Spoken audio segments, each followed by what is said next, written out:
Hi everyone, this is Sandy Ault reporting from the wild, and this is the audio podcast companion to my blog on Substack, How to Feel When the World is Falling Apart.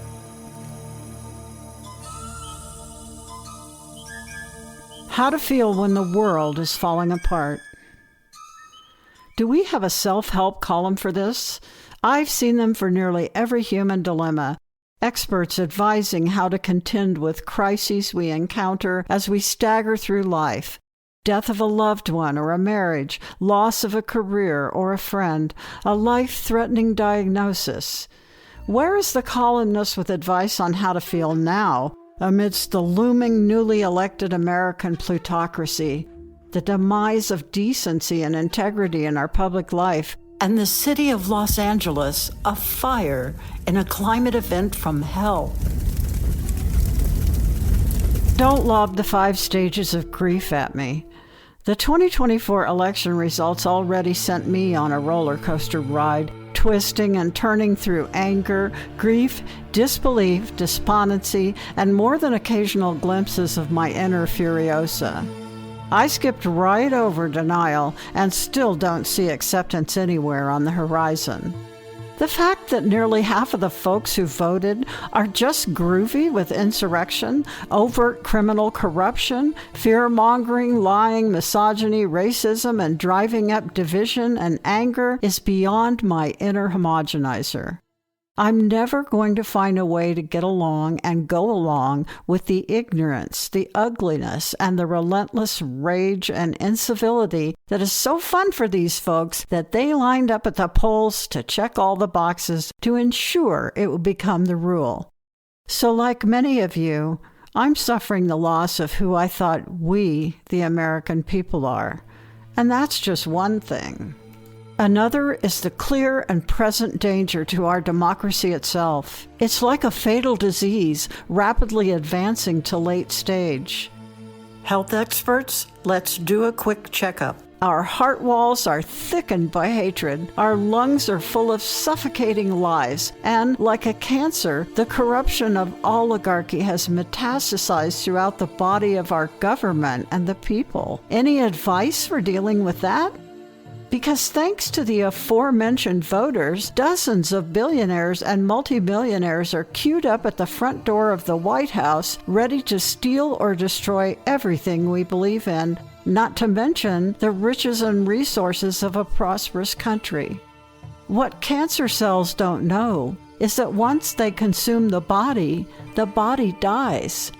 But some of these uber malignants have already declared other bodies as targets to feast upon. Canada, Panama, Greenland. I'm plagued with full-on, cranked-up anxiety. Wellness columnist, do you think if I eat more leafy greens, vary my pace to improve my heart rate during my daily walks, or meditate every day, that I could find peace with all this? I cannot find peace with this. I was already weary from years of fighting for justice, good governance, and climate action before the elections last November. Several years ago, I diagnosed myself as suffering from climate grief. Now I also have democracy despair. I don't think there is a multivitamin or a fitness fix for this ongoing bereavement and battle fatigue. And then yesterday, I was reaching out to friends and colleagues in Southern California to see if they were safe and how I might help. I kept a vigilant eye on the TV news.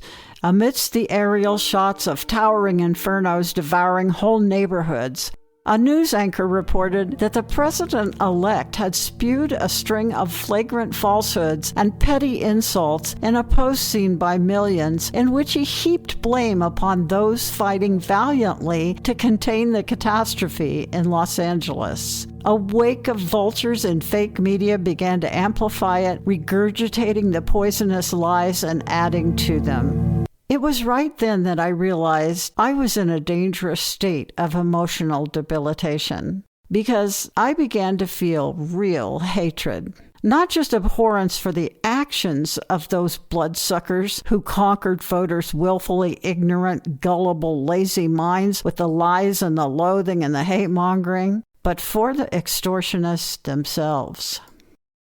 Who I am, how I feel, what I think and believe, that's the final frontier in my battle for emotional equilibrium. I don't want to walk around filled with hate.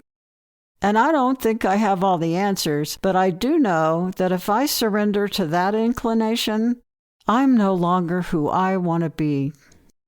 The world has handed us a plethora of warnings and signs. Prison fences surround the U.S. Capitol building as the election results are certified. An ex-president, an exceedingly decent man, dies just as an indecent one prepares to take over the government.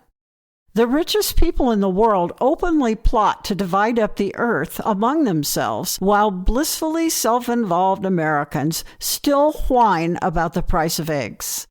The second largest and one of the most beautiful cities in our country is ablaze in a wind-driven demonic outpicturing of what decades of climate denial has wrought, just as the Republicans promised to push fossil fuel extraction to the limits. I realize I no longer have time to stagger around in confusion and dismay. Like those in the path of the fires, I need to get up, grab who and what is dearest, and get moving to survive. No time to wait for the experts to weigh in. I want to feel my own strength again. I once told my production team that I am the person they want to be with when the ship starts to sink, because I have a lifelong habit of altruism in crisis. I'll get everyone into the lifeboats, strap their flotation devices on them securely, hand them the paddles, and start them singing Kumbaya so they can row together in time. After which, if I get that far, I might find myself injured or bleeding or so exhausted I can't get my own life vest on properly. But somehow, when I help others first, I always survive. It's just who I am. I feel ready to feel like myself again. This has been SANDI AULT, reporting from the wild.